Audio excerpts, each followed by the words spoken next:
Nampak lembut aja. Serius. Ngopi dulu, ngobrol kemudian. Macam pernah sampah lah. Memang pernah sampah. Dulu teman makan sarapan pagi kat sini. Kali ni teman nak makan menu malam dia pula. Ada nasi Arab kabarnya. Jom kita try. More. Ini awak kabur kan. Dulu awak makan sarapan pagi, makan malam pula. Dinner. Ini buat. Ini menarik ni. Ni kari seafood. Apa lagi? Bismillahirrahmanirrahim. Kari seafood ke mana? Portionnya besar weh.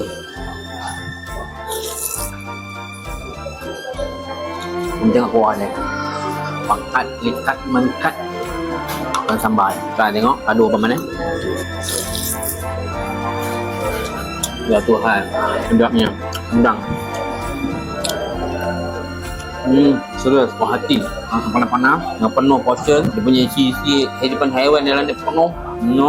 Ni spaghetti aglio. Saya dia memang apa ni lah. Kering tu. Ada pedas-pedas. Ada seafood penuh.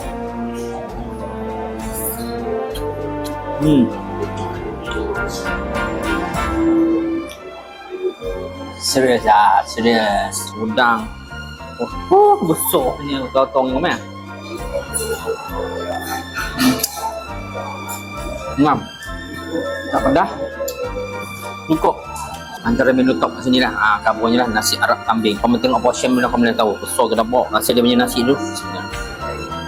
Wangi. Dengan ni.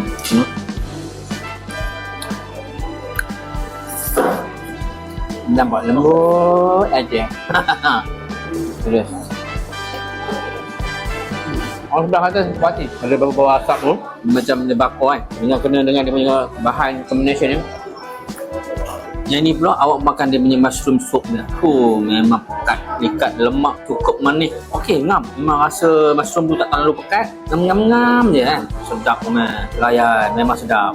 Selain tu ada menu mak ayam, macam-macam jenis ayam. Yang awak order ni macam strawberry ice. Ada matcha, ada strawberry. Lain macam kan. Lain tu teh fajar menyising hot. Yang panas punya. Nampak ni. Dalam ni ada bunga apa tak apa ni tadi. Tapi memang menarik lah. Dan yang paling top sini kopi ngobrol lah. Susu ais ni, kopi susu ni. Kalau datang sini tak rasa rugi.